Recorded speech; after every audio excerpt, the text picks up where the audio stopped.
So Priscilla, I will briefly introduce you and then I leave you the floor all the time. And if Sounds you have good. questions, and for sure we will have questions, I will share it. So okay. Okay. We can start in 1 minute.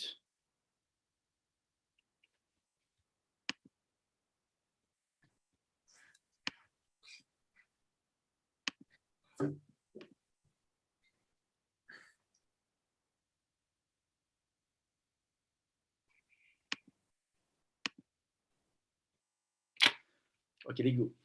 Ladies and gentlemen, good afternoon. Thank you for joining us. We are closing our African Week today with this third discussion related to the African sports and business. Our 2 first days were a success. We have been talking about big tech in Africa and also about entertainment under the coordination of Priscilla Bonsu. Priscilla Bonsu will still moderate today. We were very happy and we are still very happy to have this African Week going on. We have had around 800, 1,000 people watching us, which is quite impacting since the people watching are coming from all over the world, because this is our DNA, the DNA of the Berkeley Global Society. We have a direct presence in 120 countries. And today also, we are very happy to have a panel encompassing such a diversity, since you are based in different places all over the world and having a unique knowledge about the African continent, in this case, related to sports. I would like also to mention that you are crossing different expertises, which will nourish our debate. So today, Priscilla, thank you for joining us. Thank you for moderating. Priscilla, you are currently based in New York, where you are practicing law. You are specialized in merger and acquisition, but I believe you also have some expertise in big tech entertainment. And of course, you will lead this conversation. You are also involved in different associations, which means that you are giving a lot of your time for other people, and we are thankful for it. Priscilla, the floor is yours, and we will all carefully listen, each of you. Thank you. Thank you so much, Aubin. Well, welcome everyone to day 3 of the African Week. My name is Priscilla Bonsu, and I have the pleasure of co-moderating the African Week of the Berkeley Global Society, along with Mr. Aubin Gonzalez LAPOS, who is the founder of the Berkeley Global Society. For the African Week, we organized 3 different panels with very knowledgeable experts from various industries. On day 1, as Aubin mentioned, we discussed big tech in Africa, and on day 2, we focused on the latest deals in the African entertainment industry. You can find both discussions as well as today's discussion on the BGS YouTube channel in Iran. Today, on day 3 of the African Week, we will take a look at the African sports business and the rise of private equity during the COVID-19 pandemic. Should you have any questions for our panelists, please feel free to send your questions in the Zoom chat or the Q&A box below. We'll try our best to get all of the questions from the audience answered. I'd like to start off by introducing each panelist of the African Sports Business panel right before we dive into our discussion. Unfortunately, Cassandra Matilde Fernandes could not join us due to a scheduling conflict, but we're very positive that she will join us for a later session of the next African Week. So first, I would like to introduce Brian Wesaala.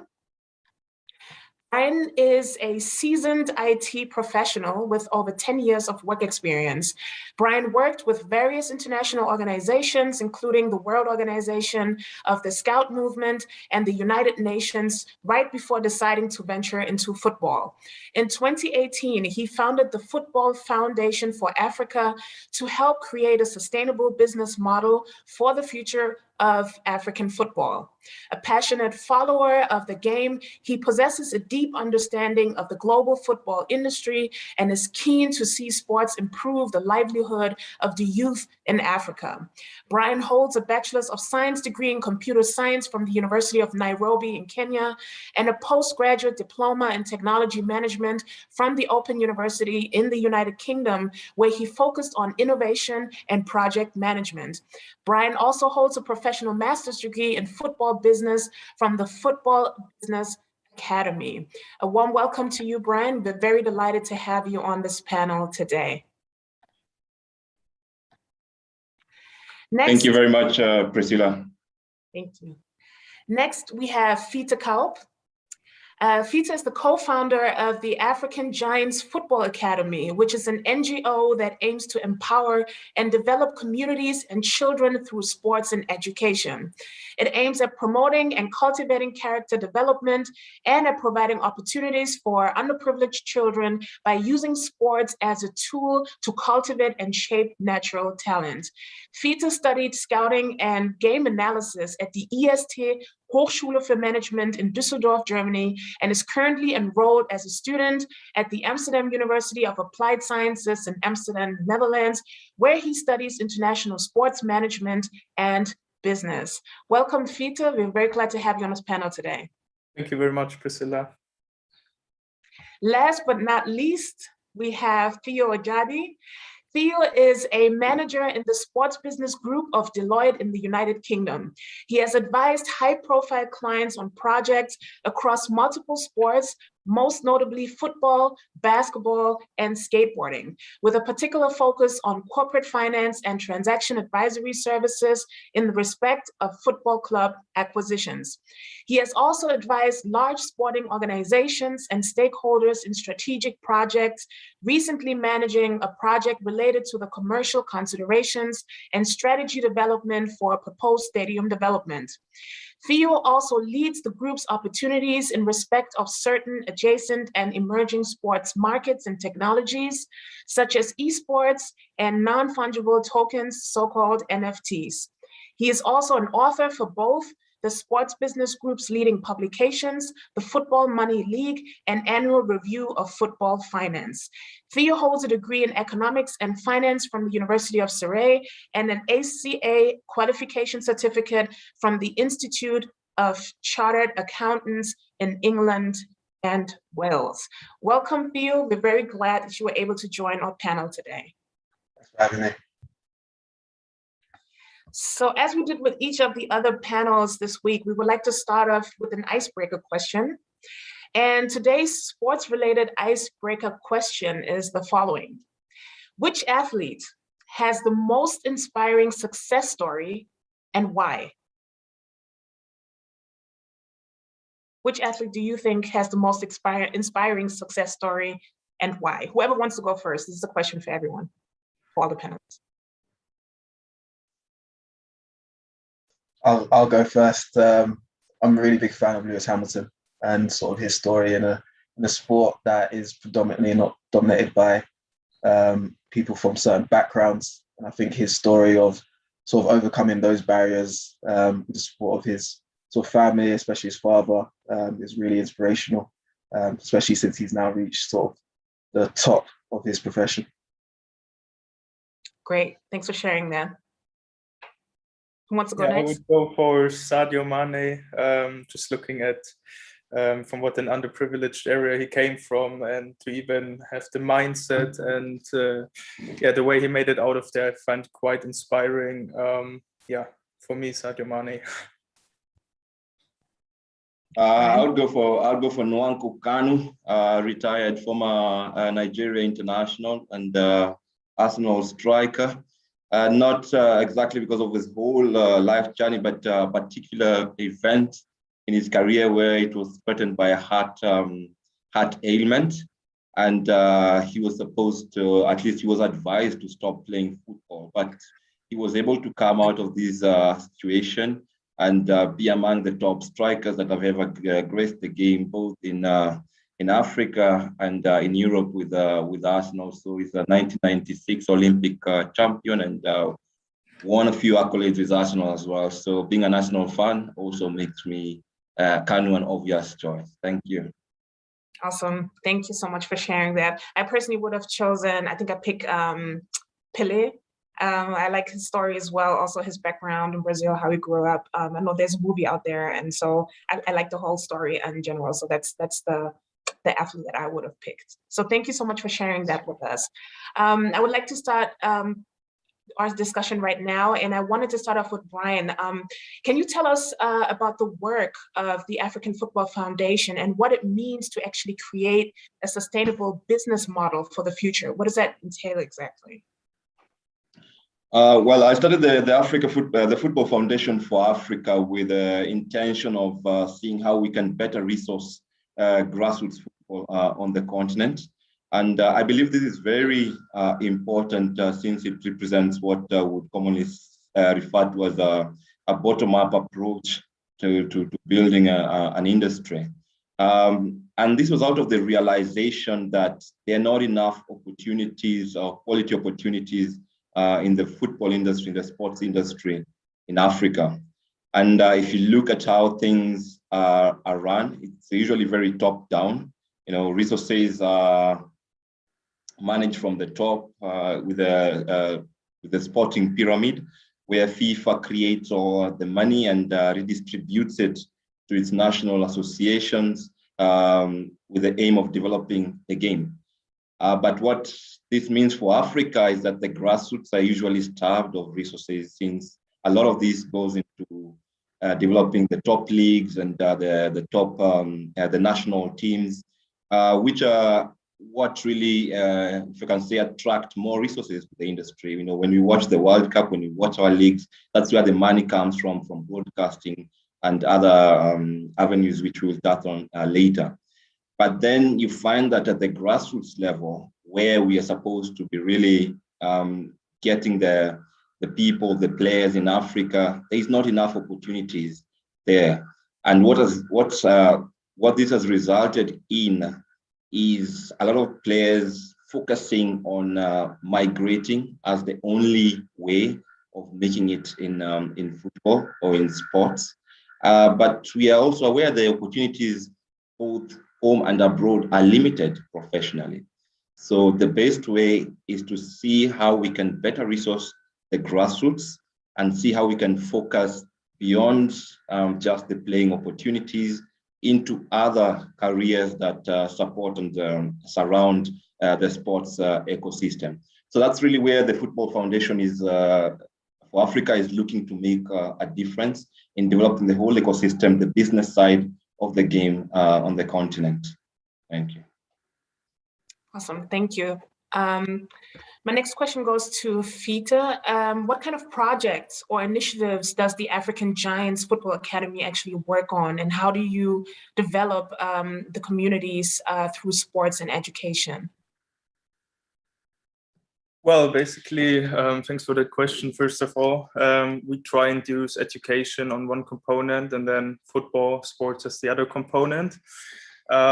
Education, we basically work with institutions, basically right now in schools with Ghana. We're trying to really go for the children that come from a really underprivileged background. So that is often linked to orphanages or single parent families. Yeah, our initiative really aims to also, let's say, contribute to a character development through sports, because I see a lot of potential in actually developing future leaders by the means of sports. That can be values through teamwork, that could be just resistance, because most of them come from really rough backgrounds, and we basically try and get them into the right direction, which of course is very important to do that at a how you say it, at a young level. So yeah, that's basically the initiative and what we aim for.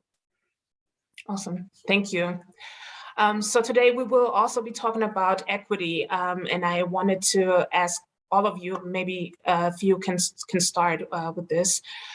So how can African football clubs actually raise funds or get sponsorship? And why do you think that sponsors have a tendency to stick to bigger clubs, for example, maybe outside of Africa? What is your take on that? And maybe can you also talk about the development during the pandemic, things that have happened over the past, or maybe things that you've seen over the past year and a half since the pandemic, the COVID pandemic started? Yeah, so across sort of the sports sector in general, I think people have realized how resilient the sector is. from an economic point of view. So I know there's been an initial hit from sort of the lack of match day revenue and sort of the disruptions that have been caused by the pandemic. However, when you've looked at other industries and the struggles that other industries have faced, a lot of investors have now looked at sport in a different light and has attracted a new level of sort of private equity interest in sport. And how that works is that leads to investments at a high level. So when you're looking at high profile clubs, you've seen a lot of interest in many leagues. There's been sort of investments in La Liga and other large sporting properties. So that's where a lot of the initial investment goes to. When you're looking at Africa specifically, that is quite an undeveloped property with a lot of potential. So I think going forward, you'll see that once some of these bigger assets have now sort of received investment, there'll be other investors that are looking for new opportunities and new areas of growth, which is where sort of Africa as a continent can fit in. You've seen the sort of investment is a lot more at sort of creation of new assets at the moment. So if you look at sort of the African NBA, that's something that didn't exist previously. So I think that's potentially where a lot of investment will go into creating new ventures in Africa, rather than sort of investments in some existing properties. So I think where some of the smaller clubs and potentially leagues in Africa need to look at is sort of creating that base foundation that makes them more investor ready. I think at the moment there'd be a lot of hesitancy from sophisticated investors in going into the African market just because it is undeveloped. The regulation potentially isn't there yet, and I think for these investors, they have to manage their risks. And at the moment, it's quite difficult for them to do that in the current environment. So I think there really needs to be that base level that needs to be built, and that infrastructure, which I think Brian alluded to before around sort of FIFA's distributions, that needs to find a way of getting through to the grassroots level so they can build that foundation to then be more self-sustainable in the future. So I think at the moment, it's investors are looking at certain opportunities. I think we as an organization worked with the Mansour Group to help them acquire Right to Dream Group, which does a lot of work in Ghana and also sort of building an academy in Egypt. So those sort of opportunities are available because the amount of talent just at that level is huge. If you can tap into the African market, you've nailed it essentially at the moment. So I think at the moment, it's getting that base level is really important and building those foundations to then allow sort of more investors to be able to invest. Because at the moment, I think there is limitations around that. Great, thank you. Brian, do you have anything to contribute? Anything that you've noticed or seen? Yeah, just to touch on some of the points that Theo has brought out. I think he rightfully says that the Africa football industry is not perhaps, if you can say, ripe for the kind of investment that people want to make. So, for example, we have very few cases of where people can put in their money with the expectation of making good returns in future. I think Theo mentioned the Mansour Group, which invested in the Right to Dream Academy, which was started in Ghana. I don't know what the current structure of this academy is, but you see, these are just very few projects. I don't think there are more than 5 on the continent. And with these kind of projects, usually the return is on player development and sale. I think that's where Africa has concentrated for a long time. You know, if we develop the talent that is here and export it to, of course, the developed markets, mainly Europe, but also increasingly to the USA and even Asia, then you can make your returns. So this is just one area, and I feel, or rather my feeling is that we have focused too much on this area, and there is a need to expand and see how we can build the whole industry. And that's what Theo is saying. We need to be investor ready. For example, the frameworks under which we operate from a governance perspective. You find that a lot of the outfits we have on the continent are still not structured as investable companies, for example. Here in Kenya, you find that clubs are still registering as societies. There's been a lot of talk of how do we transform these into companies so that people can actually invest. And also there's a lot more accountability and transparency. You know, no one wants to put their money in a structure which is very opaque and where nobody is accountable. So those are some of the things that we need to focus on when we are thinking of developing a football industry in Africa at the continental level with the Africa Union. What kind of policies can they put into place to ensure that not only protect the industry but also attract investment? And also the other thing is to ensure that we benefit from the exports we are making. You know, when we're talking about the player development and sale, this is an export industry. But is Africa really, how can I say, is Africa recouping from these exports? In my opinion, no. There is something that comes back to the continent, but it's very, very little. And that's why we are saying at the continental level, there needs to be more regulation to ensure that, for example, a lot of the value that is made or created in the development and sale of players is actually realized on the continent, because currently most of it is realized in the destination markets where the players go. Again, if we look at what FIFA has put in place, like the training and compensation mechanism and the solidarity payments, I think these are excellent steps, and FIFA is working even a lot more to ensure that training clubs, or what they call training clubs, in this case, what we call in Africa, the grassroots football, benefit from the money that is made there. Because at the end of the day, the industry in Africa needs money. The industry needs resources.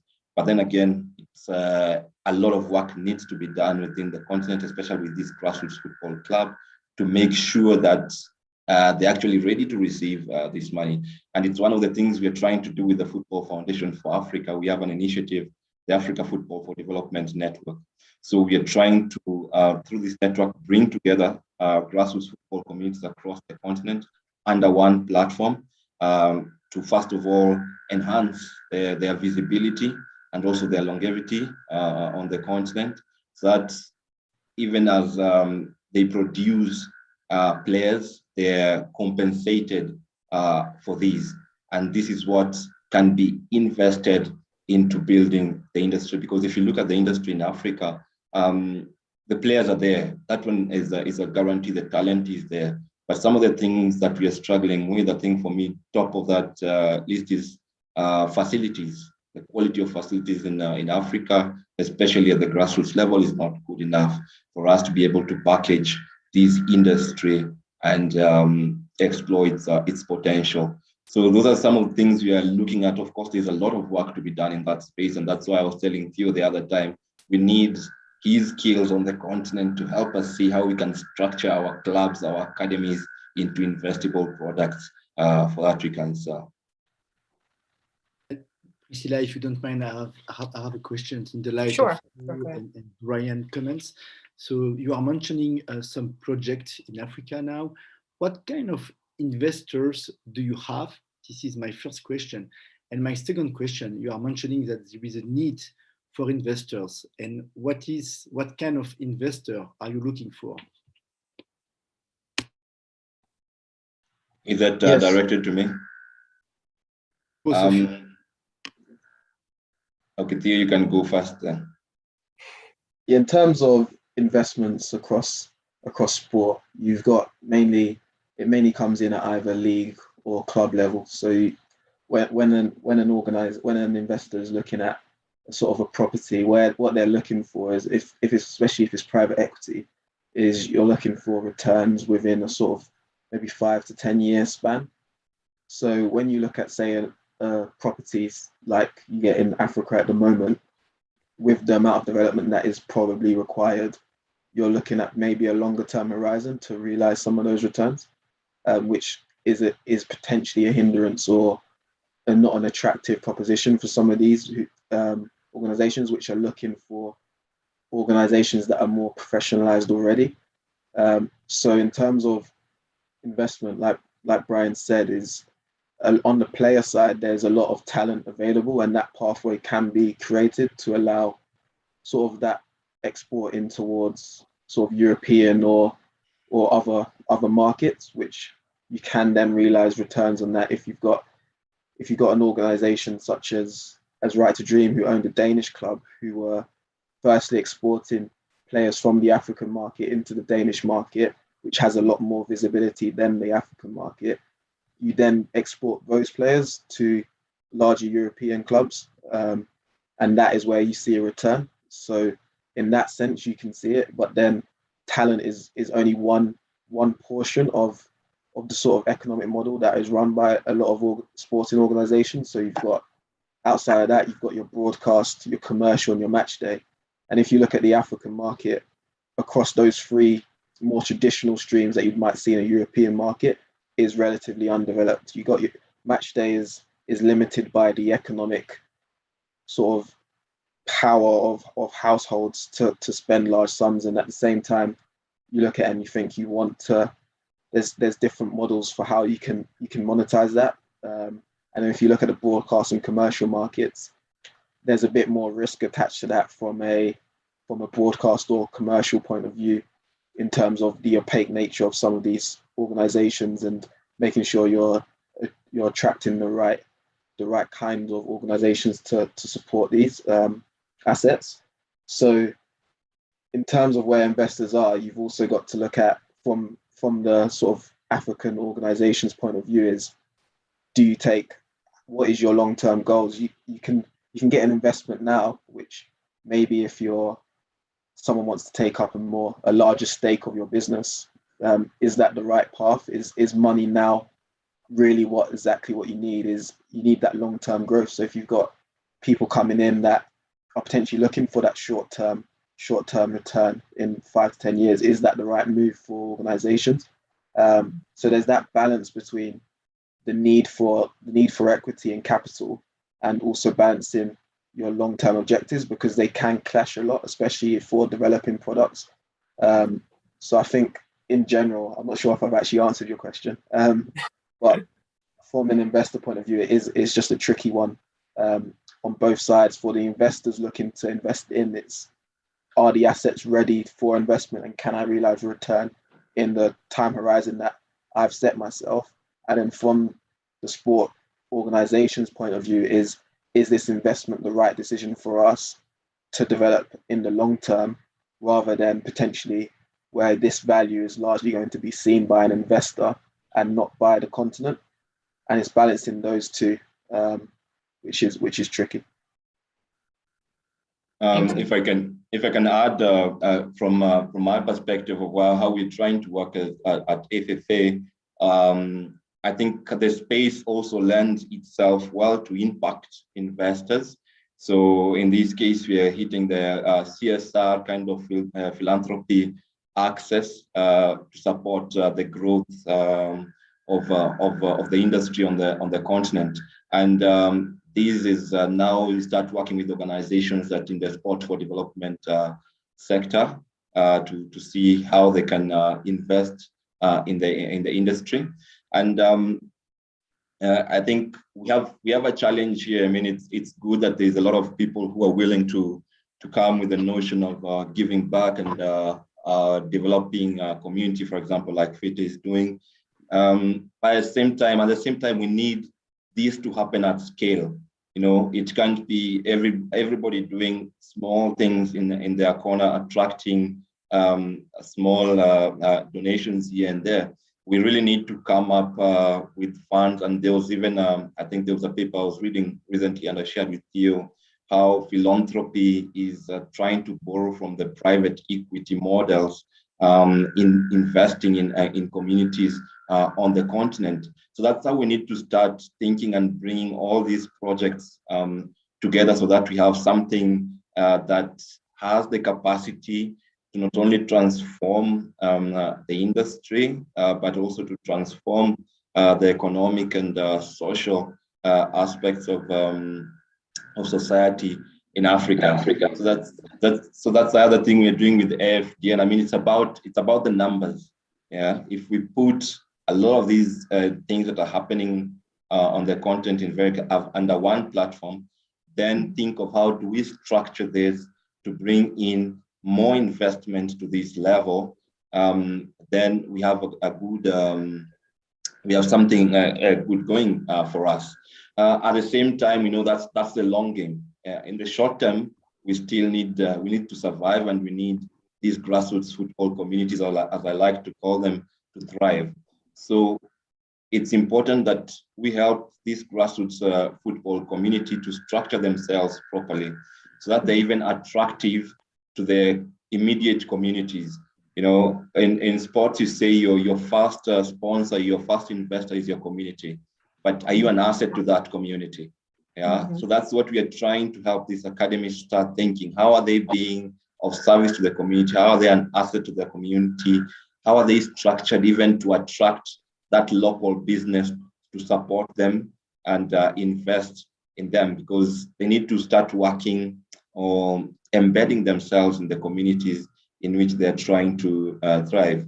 So you see, again, in Africa, there's a lot of startup. The startup ecosystem is really vibrant, but these startups need, for example, a space where they can market whatever it is that they're doing. And I usually tell, I focus a lot on football, so you forgive me, I don't talk about much in terms of other sports. Football lends itself well as a marketing platform, and it can give these SMEs, startups, a very affordable platform to market themselves and their products, and even to use their products. So how do we help these grassroots football communities to start tapping into the investment that is close as we work towards bringing the bigger investment through large-scale philanthropy on the continent to develop the industry? Thank you. Thank you so much for sharing that. Fiete, I think Brian had just mentioned the work that you do as well. I just wanted to ask, what do you do in terms of, what does the African Giants Football Academy do in terms of educating the youth in Africa about the sports business in general, and then also what it means to be a professional player, maybe eventually, and then also maybe things about what it's like to play overseas, you know, the potential risks that you have, or maybe do you encourage them to start locally, or are there any initiatives or projects that you could mention? Sure. I think first of all, how we differentiate from different academies is that or football clubs is that we really look at the education side. I think there cannot be a football player, you know, who has not went to school. So if you basically know how to play, you have all the talent, you have everything, the skill set, what it needs, but you don't have the education, the communication, it becomes quite hard, right? So we really try there to make our boys at the moment, hopefully also a lot of girls in the future, see that it's really of need to have a certain educational level, and also basically a plan B to the plan A, because we don't want to really rely only on football. That's why we are also partnering up with universities, with other institutions, in order to have a second way out. That's also how I think Theo brought it up, Right to Dream is doing it. So yeah, overall, we really try to educate right there that yeah, we don't want to be another football club only aiming to sell players and making a profit. That's actually not at all. But we really want to make a difference with sport and through education. Yeah. Thank you. Go ahead. Sorry, if I may add to the investment conversation, I also think the investment is quite limited, because most of, for example, Right to Dream are actually a non-profit organization. So the Mansour, for example, who made a huge investment now, as Theo said, it's not actually to get a profit out of it, right? And it's more really developing the grassroots football and the top talents over there. Secondly, I also think, which we haven't touched upon yet, is not only development of the grassroots level, but actually if I want to invest I'm actually looking at first or second division, right? If I look at Europe, big companies are really interested in rather, let's say, investing into Manchester United than into a fourth league club. So I think the problem, especially in Ghana, which I can only tell from, that's the only country I've been operating in, is that the focus is just not there yet by the association. So it's quite a weak governance. We don't really have, let's say, an association center to develop talent. There's also not being a lot of investment into the league itself. So I think we really would need to reconsider of how do we attract investment. And if I look at first division teams in Ghana, for example, it's quite a huge challenge because the focus for most of the teams over there is solely on their own league and not actually on also bringing out most of their players, which I think isn't bad, because on the one hand we want to build African football, but on the other hand we also need to look into like a more sustainable way of producing talent. So if I'm only focused on winning the league every year but actually not seeing the long-term goal, then I think it's quite hard to attract investors. Right. I think you also, oh, sorry. Did you want to add to that, Brian? Yeah, I just wanted to pick up on Fiete's point regarding maybe he mentioned right to dream as a non-profit. I think that these are some of the things that we need to have maybe a closer look and see how the continent is managing these kind of entities, because you can register a non-profit in Africa. But on the other side, what is registered? And that's why I was talking about where is the value being realized. Some of the players, for example, they've done a really excellent job, and you see some of the players that are coming out of Right to Dream, excellent footballers, excellent individuals. When they come out of Right to Dream and move to Europe, that arrangement is not very clear. Like, is this a transfer? Is this just somebody moving within the same organization? That is not very clear. So at that point, it's still like a non-profit. But once you get to Europe and they actually have a club across in Europe, when they move from that club now to other clubs, you see there's a lot of money that is made there. But where does it end up? Does it, for example, come to the continent? If Right to Dream was registered as a company, maybe they'll be required by the Ghanaian government to pay taxes and things like this. So I think it's important that we try to understand, and that's why we are asking for the involvement of supranational organizations like the Africa Union to come really into place and see how do we create more transparency in this space, that we ensure that resources are equitably distributed when players move on to Europe and other markets. I think it's just important to build a sustainable ecosystem that supports the African environment itself. I think there has been a lot of focus on player development just because it is the obvious sort of most lucrative route at the moment. And I think that's where people have focused their attention on, because that's where you can realize value as quickly as possible. Whereas the other ones, there's a lot more complications around sort of building infrastructure, especially if you look at more traditional and more developed sort of sporting properties. A lot more revenue generated from commercial and broadcast revenue than maybe in the African market. I'm not sure of the numbers, but in the African market, it does seem like those properties are a lot more sort of undeveloped. So if you look at the broadcast infrastructure, is there enough infrastructure to support sort of broadcast on a more global scale? If you look, there's only maybe one or two sort of major broadcast networks, which doesn't really enable the support of in certain territories where their presence isn't as large. I think the main area where I could see sort of African sport growing is commercially, and with sort of the more global nature you've seen on social media, you look at TikTok, look at all those means, it allows sort of more visibility that you can't get from from those traditional means at the moment because the infrastructure is not there. So I think that creates possible opportunities going forward for African sport, which weren't sort of maybe present maybe 5-10 years ago. And that's where I think there's an exciting opportunity, because previously there wasn't, an African player wouldn't be able to go and, I don't know, showcase their club on TikTok, and maybe from there they can sort of start building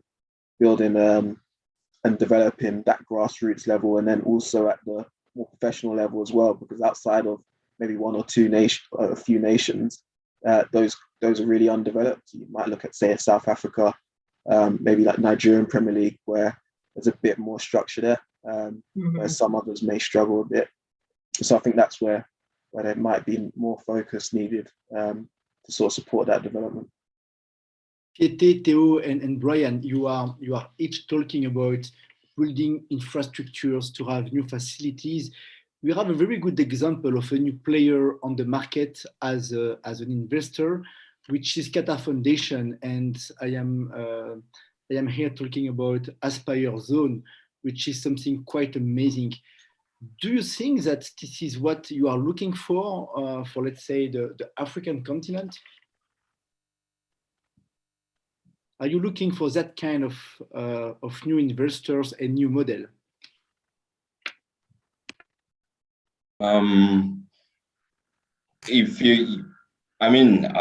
Like any other industry, foreign direct investment is very important for growth and development. And in terms of, if you point specifically at the Aspire project, I don't know if any of us has read the away game. The away game actually details the story of Aspire Academy, and you could tell that the investors in this case, it was not to invest in growing the industry, but in looking for players. And as Theo has said, that's the challenge we have at the moment. That's the risk we have. It's a very narrow focus. So with the Aspire, the Qatar Foundation, and that's why I think one of the main reasons the project didn't succeed is because it was so keen on getting out what they are calling the next Messi. Actually, I think the person who was spearheading the project is the person who scouted Messi. So that's the kind of, if I can use the word, attitude people have towards the African industry. They come and they want to produce this one player that they can sell for big money, and they will probably tell that story. For example, the story of Sadio Mane is out there and it's being told as a success. But here the notion is, for every Sadio Mane that we get from the continent, there is at least 20 others that have remained behind who will never succeed. And that's what happened with the Aspire project. There were so many of those kids that were left in not a very good state, having been promised so much, but nothing really came out of it. So I think that needs to change on the continent, both from us and from those who are investing from outside. Here in Africa, we need to build a mentality where we can think we can make it on the continent. It's high time we started to educate our players, and that's very important as well. The education of players, like Fiete is doing, educate them to see that they are the ones to grow the industry here. They can play here and succeed, and they can do other things outside of playing. There's a very good example in South Africa. It was called Izitwe Football Club, where they trained these civic-minded footballers, and most of them ended up in other careers, and a few of them succeeded as footballers. But these people have a very different mindset, mentality, and most of them are investing back into the industry. So this is a kind of approach we need. If you're coming to build infrastructure is also a long game. Are you willing to risk your capital for 10, 15 years on the continent? And that's the other thing now, like Theo said, it's up to the continent also as well to provide an environment that investors can be confident in. And that means our government needs to support the industry. They need to provide the right incentives.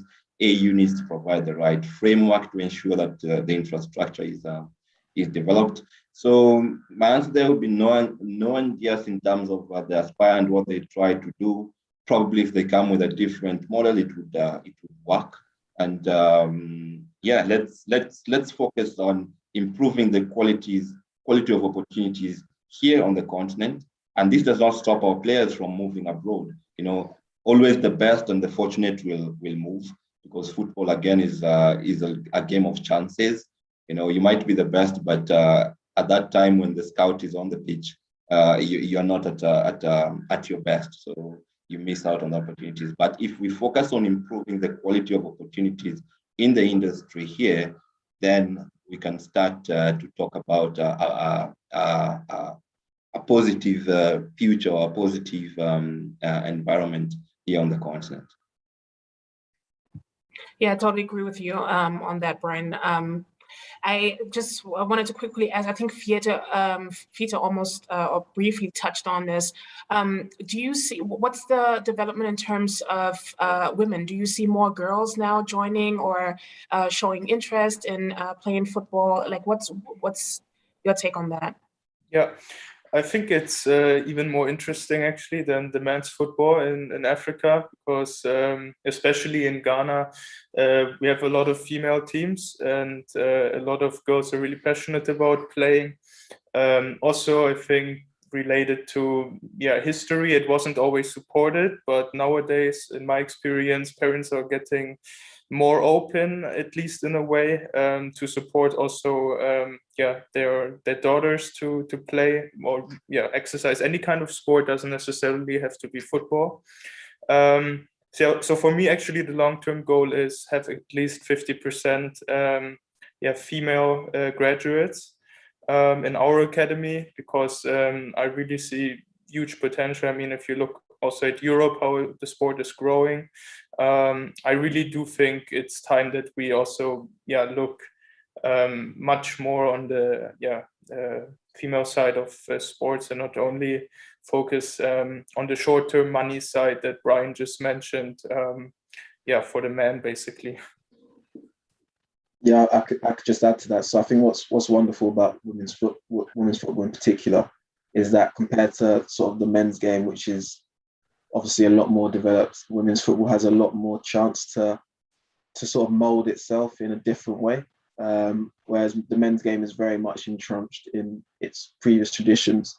So you're seeing from women in the women's game that sort of the way things are operated can vary quite a lot between teams. You see some teams are affiliated to other men's team, and you see some teams that are just women's team only. And both can see success. We had a project last year with FIFA where we sort of benchmarked the sort of women's football landscape across the globe, and compared to sort of the men's game where you look and it's very much concentrated to sort of the European market and sort of those big 5 leagues, it's a lot more global in nature. You're seeing there's teams in South America. There's teams in South America that are very well developed. There's teams in Africa. There's teams in sort of America is sort of one of the best teams as well. So having that more global nature sort of provides new opportunities that you don't necessarily get in the men's game, which I think can be quite powerful in the future. Just to add on to that, and because yesterday I hosted a session on developing the women's game in Africa, on the Africa Football Business Show. That's the other initiative that I have, and for me it was also a very good learning experience just to see those who are working in the field, their thoughts on this. So I would recommend, I can send the link here on the chat. I can share that. But they really emphasized on the need for education of players, of leaders within women's football. Also on the need to grow it as a distinct sport from the men's game. And the other thing they talked about is research. You know, some of the challenges that Fiete points out, Africa is unique in its perception of women and their role in society. So there's been those stereotypes that have stopped women from participating, but that is being changed. But that needs to be informed by research so that people make decisions that are well funded. And then they also talked about the need for dedicated investment in women's football, because at the moment when money is channeled to development of football in Africa, even when it's earmarked as for women, usually the tendency is for it to be redirected into what people would think is a more priority, or where the financial gains would be better or faster realized, and that is the men's side. So they talked about the need for a dedicated investment to women's football in terms of funding. Great. Yeah, that's awesome development. It's a great development that's happening in terms of women. Very excited about that. I just wanted to throw in one quick question about the work that FIFA actually has been doing in terms of the policies that regulate representation of football players by agents, right? So like, what are your thoughts on these reforming or these reforms of the policies, particularly with regard to young African and South American players who are inexperienced and might need a lot of protection, and are usually, I don't want to say usually, but often, unfortunately, left stranded in Europe or in Asia. What's your take on that in terms of those new policies and the need for those policies with regard to agents and the representation of those young, inexperienced African and South American players? For me personally, I think, it's a really difficult question to answer, because on the one hand, you have very young players who need guidance, and most of the agents or a representative take really much basically foster that need. And the problem I have is most of the agents as well as investors are really short-term minded. So they will just try and make most money if you stereotype it. That's basically for me and my experience, that money always first. But also I see that it's quite challenging for a young player or a child to really choose his own decisions, because at that point, the manager or the agent is just totally using the child, because there are also not other opportunities to get into a team. Most of the agents are very well connected. You have to actually give it a thought there, and they can basically get you, depending on your money, into national teams. That's how my experience is. They can get you into this and that team. So I think it's a really difficult question, because on the one hand, they are needed. On the other hand, they take total advantage. Yeah. I agree. So again, when it comes to football agents, we also discussed this recently on the Africa Football Business Show with the FIFA head of agents, and Farai Razano from South Africa, and Dev Kumar Parmas, our partner in the UK. I think, that's one of the areas where Africa really has a challenge. And again, it's because of this idea or our notion that the only way you can make money in football is by selling players. This has opened up the industry to a lot of unscrupulous people, sad to say, who are looking to make a quick buck. Of course, some of them are genuinely trying to create or connect footballers to football opportunities, but they're usually too ambitious and too short-term minded. Let me put in this club, and then I make my money. So we have, for example, agents who put African players in leagues that don't really pay well, or they don't take care of the players' interests, just for them to make that quick buck from the sale. At the same time, it has also opened us up to the risk of human trafficking. So some of them is not even football related. They just know these players are hungry to move abroad, so I can take advantage of them. And we have those stories where players have been abandoned in certain countries. It has turned out well for some, like Samuel Otel, for example, but for a majority, it's not the case. So the regulations from FIFA, I think they're welcome. At some point, I think it was in when they left it to the national federations to regulate the space, and it became who can afford to be an agent. For example, in Kenya, I need 100,000 Kenya shillings. That's about $1,000 to pay to the federation to become an agent. There is no,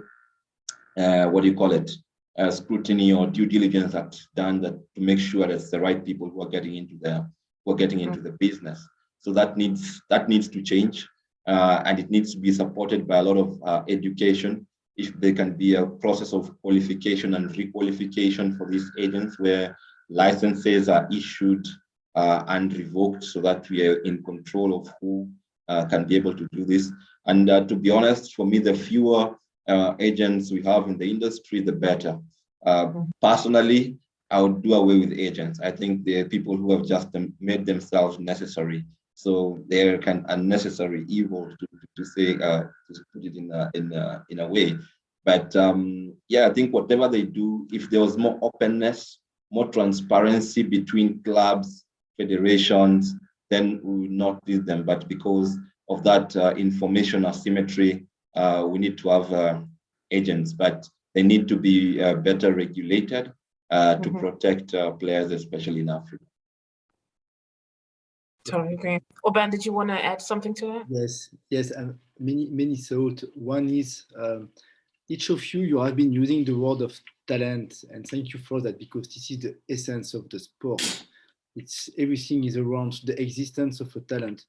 However, when we are talking about the sophistication of the business, it is because most of the time we are transforming a talent into a product. And this is here the key of the investment. I am investing in a club, in some people, because I will have a return. And this perspective, this paradigm is more and more violent everywhere, in Europe, in Africa. Maybe the difference with Africa, it's due to, let's say, people are coming to Europe, sometimes they have issue with visa, they don't have the same right than the European. But let's just stay in Africa and to talk in Africa, because we have these issues in Europe, similar issues, but different models. How do you analyze it? And you were already proposing some keys as regulating the agent, but we all know that it's not just about the agent, it's also about the parent, it's about the coach, it's about the state, it's about the prime minister, etc., etc. So how do you see the transformation of the talent into a product, and how can we protect this talent in Africa? So I think these two might have more experience in this than me, but in general, a lot of it is around sort of building that framework that you can then have that transparency there. I think at the moment there's no incentives potentially for sort of, especially in the agent's case, to operate in a more transparent manner. So there's no incentive for them to do so. So then they may move, and there may be sort of those sort of infamous examples that some of these have mentioned around sort of representation. But I think there needs to be a bit more understanding of how it operates in Africa, and just understanding where the benefits of having an agent is, like Fiete said, around sort of giving that guidance, but also balancing that with providing enough regulation that players aren't being exploited. And it is a big challenge, just not in just Africa, it's a challenge globally around agents. There's a FIFA are continually looking at, and sort of governing bodies are continually looking at sort of how to change regulations to best solve that issue. I think it's just a big challenge because it is so opaque, and sort of the benefits and the rewards compared to the risks is quite a hard balancing act to get right. Because I think there is a place for agency. I think how much power they do have is another story entirely. I wanted to just quickly stop here because I know Theo has to leave. I wanted to thank you once again for taking the time to speak with us on this topic. We really appreciate you being on this panel. Thank you. It's fascinating to talk, and feel free to reach out with any questions. We will. Have a good weekend, everyone. Have a great weekend. Thank you. Bye, guys. See you, Theo.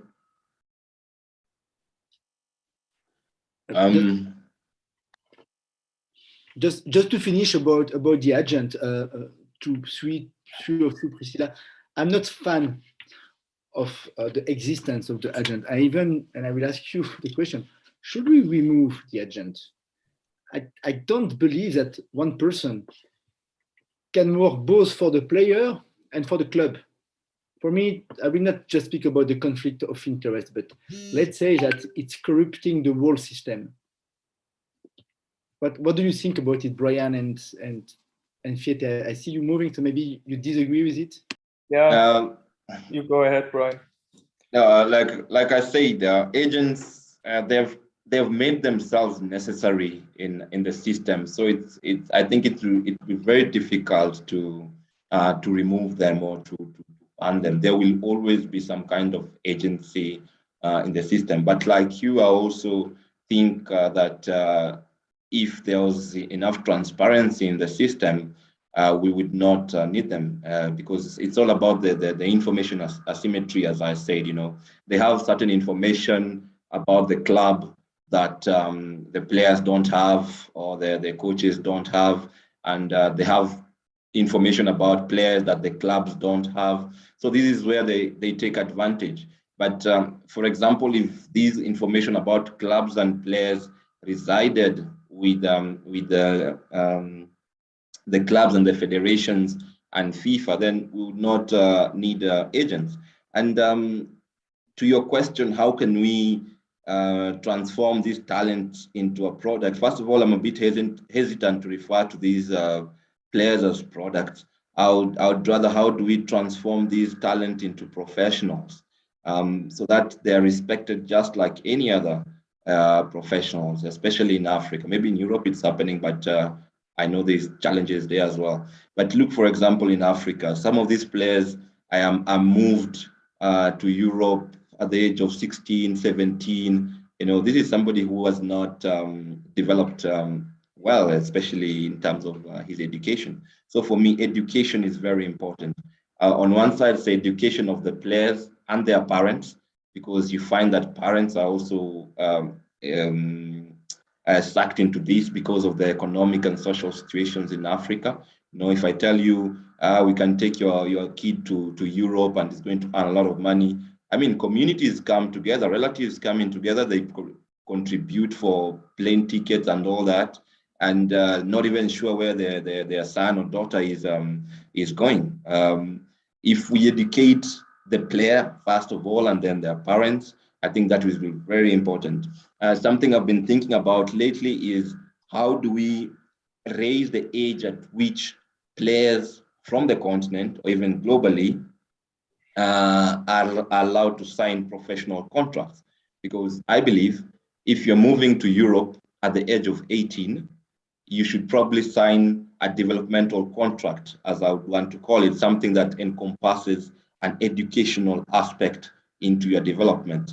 Until 21, 23 is when probably you should be able to sign a full professional contract. I'm saying this because now I go to basketball, which is a bit different. Most of the African players, they move to the US, and they usually move there on sports scholarships, in which education is very, very crucial. And you can see the difference in terms of what these players do when they come back to Africa, or even what they're doing whilst they're out there playing. It's totally different. I mean, it's day and night. You can't compare a professional football player and a professional basketball player in terms of what they're able to do for their societies. So these are some of the things that we need to do. And then we also need education of the system. And when I say education of the system, you mentioned the government. Government is not looking into this space because the government does not need footballers, or government does not think of these people as. But once we start to educate the government and tell them this is labor that is moving, or these are professionals that are moving to other countries, then probably they'll pay attention. Again, the economic implications of the migration of football players out of Africa or even within Africa is not very transparent, as we don't have the figures But once we start getting these figures, and I think that is very important, then maybe we can go to our governments and tell them, you see, these are the financial, the economic implications of the movement or the migration of sports people within the continent and outside the continent. It's high time you paid attention to this space. Then they will put in place the necessary regulation to protect their people, just like any other professionals who would be moving across for better opportunities or otherwise. Yeah, I think to add to that, there are always agents and there will always be agents which are beneficial, but there are also, of course, a majority that is not actually acting in the favor of the player. So for me, I think looking at Europe, I would actually go with you, Aubin, that I would remove the agents at various levels. Looking at Africa, I think it's just different because so much more is about networking, right? About connections. And in my experience, there's no way that a player is just coming to a club or to an academy saying, oh, I have this great talent, I just want to have a trial out here. So most of the times they are really in need of the agents because even though they might not be really acting in their favor, they actually have the connections to, let's say, to the opportunities. And I think that's the dilemma we are in because we can on the one side not do without them. To your question earlier also, how could we change the product approach? I also don't like to refer to it as a product, but I actually think we should refer to it as a product because at the end, what we're doing right now is solely based on selling a product. And to me, to be honest, Right to Dream is actually my role model organization if I look at my own NGO. Because what they are doing is actually we have education on one hand and we have sports on the other hand, and the one doesn't go without the other. I had the opportunity to visit the academy last year, and I just got the impression and also told that if you basically are not willing to educate yourself, then there's also not the opportunity for you to display your talent. And I think looking at Right to Dream, the amount of graduates they produce, also what Brian referred to with scholarships in the US, that's actually what we should be looking into because they have really brought out great individuals that are investing a lot into their own communities back in Ghana in this case, or Ivory Coast. And I feel like that's really a decent approach because it's basically based on partnerships and there are no agents at all involved. It's the organization doesn't require agents. And I think this problem could be solved if more African associations, but also clubs and academies would partner with European academies, clubs and associations, because then we can really make a difference, learn from each other, structure it better. And I think partnerships is a word I would use to come away from the product. Yeah. One of the issues I'm always facing, I am practicing in sports field for more than 10 years, so I quite know those sectors. It's about the agent. They're so good to unlock situations. They can get you cash. They will have cash on the table to get you, let's say, you can have a test in Spain, you can have a flight ticket. They will even help you with the visa. With your association, even if you make 1,000 calls, you will not have a visa to fly to EU zone, but those guys, they are good at it. So this is when we are talking about the agent, about the whole ecosystem. This is also the difference with USA, because USA, you will have a student visa. So it's done. You have your student visa and you are going, which means also you are not a prisoner of the USA because you are a student. So it's a completely different system. So here it's about the agent. And you are also mentioning the parents. It's something also sometimes, let's say in 80% of the cases, this is the lottery ticket for them. Once they understand that the kids, they can go to Europe or they can play in a very good club or they can play in a wonderful club in Africa, they will start to think differently. And some people, they will use it. they will use it. So when you're talking about contract, it's something that we have been working on in Europe, but also with some association all over the world. I believe if we can have standard contract, it will help a lot if it's about transparency. If at one point we know that we have, let's say, agency, we are able to detect talent and then to offer contract, it will avoid all those actors in this ecosystem which will corrupt it. But let's say this is a perfect world. This is what we should reach in 15 years, 20 years. But for now, we still need association, NGOs, in order to inject education, because transparency, it's about process. It's just about process. It's to have a process when you are watching the guy playing on the field, when you will try to recruit him, when you will sign the contract. So that's why I was asking all those questions, because when you are working with Aspire Foundation, you will also assume some deals. You will have to give something to Aspire Zone, which is not neutral. So that's why it's very interesting to understand your feedback as African deal makers. No, as you rightly put it, it's a very for me it's complex. It's not one of those things that you can come up with a solution individually as an organization. It's not one organization. I mean, it needs a concerted effort, both from what you can say the source markets and the destination markets. You speak from a European perspective. Do you have the incentive, for example, to start controlling these agents and what they do? What would be the incentive for Europe to control the agency market? What would be the incentive for Africa to control the agency market? I believe in Europe would be to curb what you call illegal migration and these kind of things, and the economic burden that sometimes these players put on that side. In Africa, we are losing labor, of course, but at the same time, Europe still provides, I mean, the ticket, like the lottery ticket, as you put it. So it's not very easy to come up with say this is what we should do, or we should do away with agents. It needs the different organizations within the space who can control the space to come up with solutions. I'm very positive, optimistic with what is happening with Europe now, especially the EU trying to increase the amount of regulation in the football space, and not just leave this to FIFA and UEFA, for example, because I think Africa should have this similar model.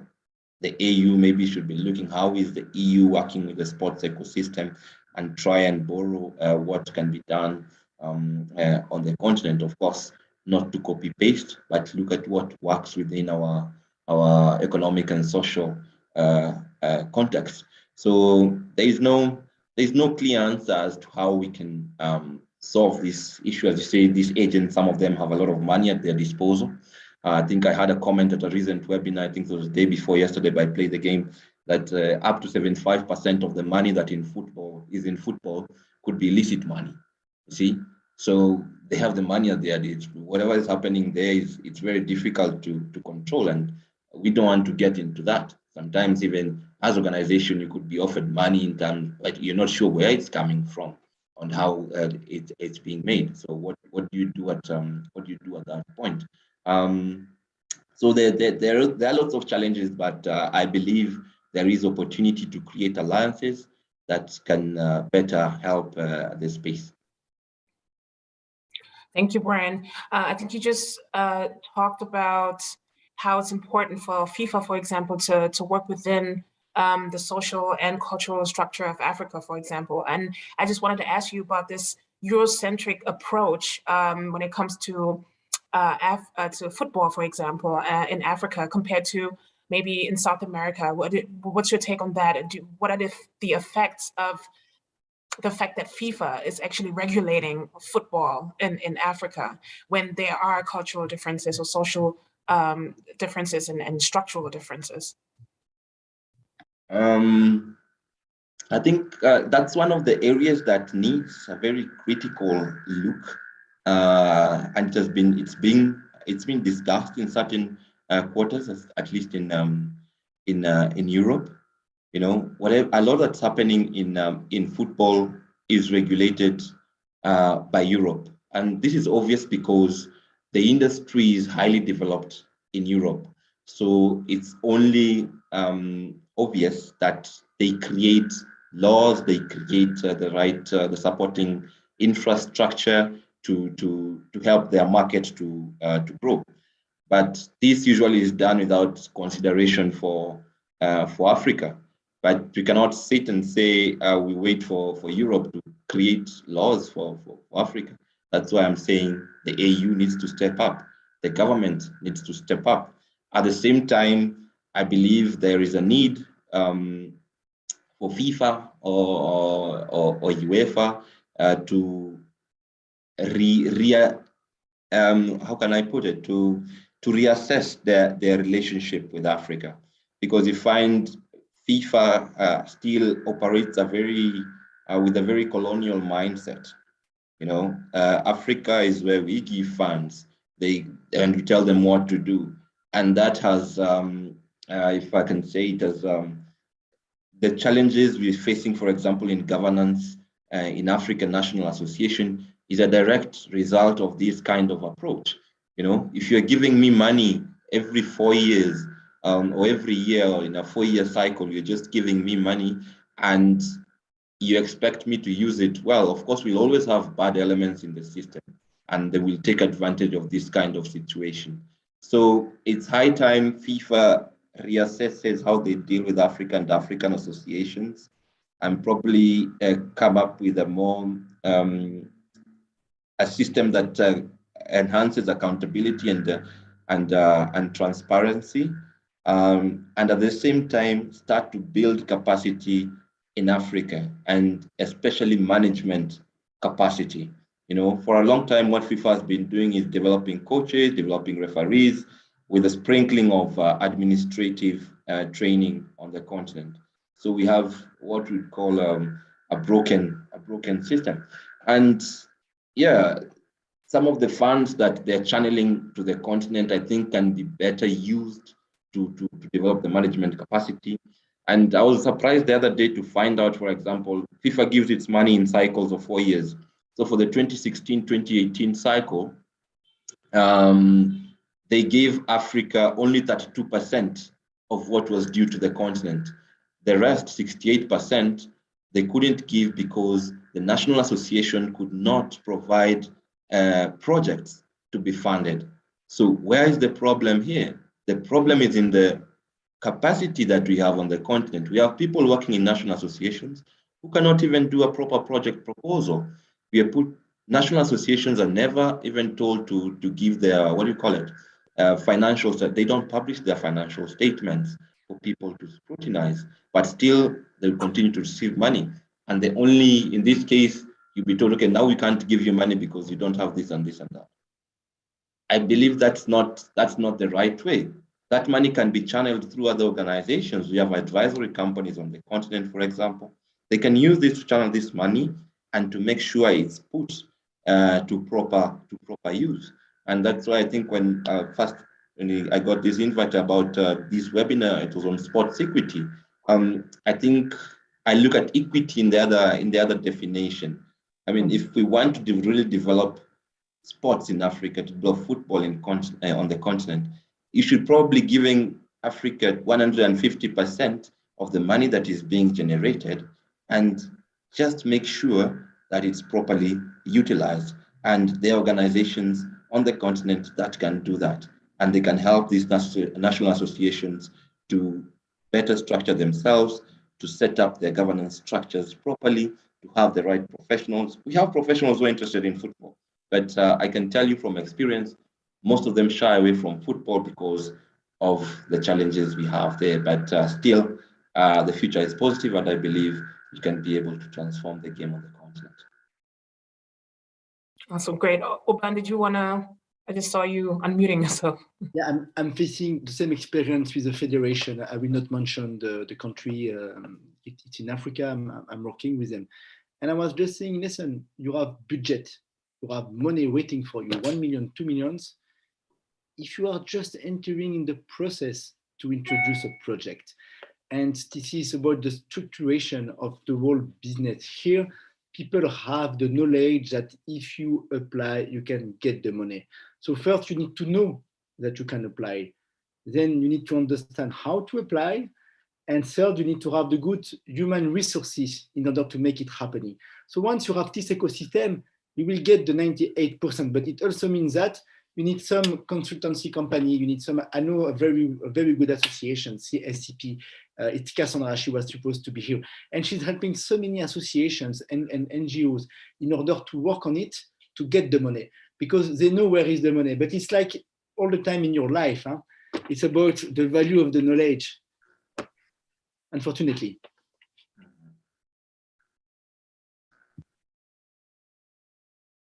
Did you want to? Yeah, that's precisely it. Both described by Brian and also Aubin. Not really much to add to that, but I think we can also see it. I don't want to go on the political level. I think that was not the aim of this channel, but we know there are various challenges there, like how the money is being distributed. So I think most of the associations just have to try and get better consultants right there, and also organizations, in order to really get the funds needed. And yeah, I think that would be just it. Yeah. It was my first question. What kind of investor do you want? What kind of money do you want? Because if you want the money from those international institutions, EU institutions, you will be binding by their rules. I'm not sure that's the final. This is what you're looking for, and this is what you were mentioning, Brian. You want independence. So if you are taking the money, if you are applying for this money, you are still in this system. And then if you are taking other money from equity fund, because this is the case in USA, Priscilla, I know you are in New York, but if you're looking at the huge campus, it's a lot of money. If you go in Stanford, for instance, or in Berkeley, it's 7 stadiums. But those stadiums, it's like Stade de France in Paris, or like in Manchester, or like in Real de Madrid. It's amazing stadium, and you have 7 stadiums just per campus, because it's another ecosystem. So I believe each country, each continent has to define its own model. And today it's not just about Africa, it's also about South America, Central America. We are too much depending on those 2 institutions, FIFA and UEFA. That's why currently I really like the work of the Council of Europe, which is pointing out how to transform those processes in order to protect the players. When we are talking about the product, I was also referencing to the minor people age 14 years old. They cannot be treated like a product. When you are 21 years old, maybe it's different. You are investing money in an adult. But when you are investing money in someone having 13 years old, it's another aspect of the equity. That's why I was asking those questions. What kind of current investor do you have, and what kind of investor are you looking for? This is the same question for any startup in the world. Who is your partner?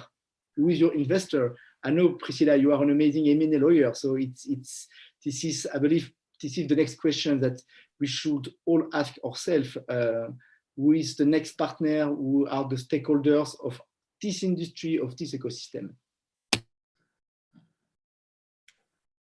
I think that's a very important, very crucial question to ask. What kind of investors are we looking for?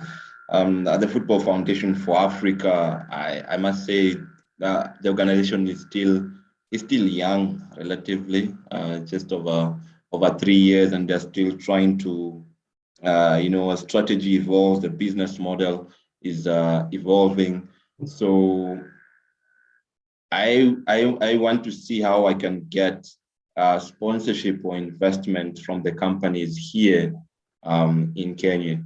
They could be local, or they could be multinational, but they should be in Africa. And that's what I'm continuously exploring. But at the same time, I'm open to international funding if values align, because that's also the other thing. It's about alignment of values, because there is also the risk, especially when it comes to football. Usually there's people who are willing to give you money, but to what end? I know I was really keen to talk to what's her name, Matilde. She didn't make it, who was dealing with in the betting space. I mean, you look at Africa, and betting companies have just swarmed into the continent, and you're saying this is not right. But at the same time, they're the only people who are willing to give you money. So do you turn them away? Personally, I say no to betting companies. I organize football tournaments, so I'm not going to take sponsorship money from betting companies. Both of you, Brian, I will connect both of you later. I will connect you with Cassandra. Like this, you can explore those questions, and she's also very active on the African continent. All right, super. Yeah, so I think it's a question of aligning values and seeing what we need. But at the Football Foundation for Africa, yes, I'm trying because that's the other challenge we have. How do we reignite the interest of the private sector in football specifically? Because they have shied away because of the challenges we've had over the last 40 or 50 years. They don't want to talk to football. Government as well. They just like currently in Kenya, not taking sides, but we have it's going to say a fight between the government and the Football Federation. And some of these problems is local, but a lot of it also stems from the global structure of the game, where we have a federation that is telling the government, FIFA has given us a clean bill of health. Why is the government asking for us to provide certain information? So like Fiete said, you don't want to get into the politics of it, but football is politics. I'm afraid sometimes we have to address the politics of it and see how to best manage the politics. So for me, it's how do we reignite the interest of the private sector in the game? What do we need to sell them? I go to corporates and I ask them, I tell them, this is what I have to offer. What is it that you want? How do you want? How can I help you grow your revenues, for example, with the platforms I'm offering? I have the Africa Football for Development Network, the Africa Football Business Show, and next year we'll be organizing the first Africa Football Business Summit on the continent. This is where we want to engage the different stakeholders and tell them we can offer something different, we can restructure this industry if you come in and help. Because also you realize a lot of expertise lies in the private sector and the corporate sector. You know, if they're willing to invest, they can come with their investment and help us to use it, because we don't have the knowledge they have. In the process, I'm sure the knowledge transfer will happen. And in 5-10 years time, then people within the sports football space will have the necessary skills to now be able to demand these resources, be able to account for them, and even demand for more. Because even now you ask for sponsorship and the sponsor will tell us, give us your budget. We want to look at your budget. I mean, I don't think if Arsenal comes for a sponsorship, you'll ask Arsenal to give you your budget of Manchester.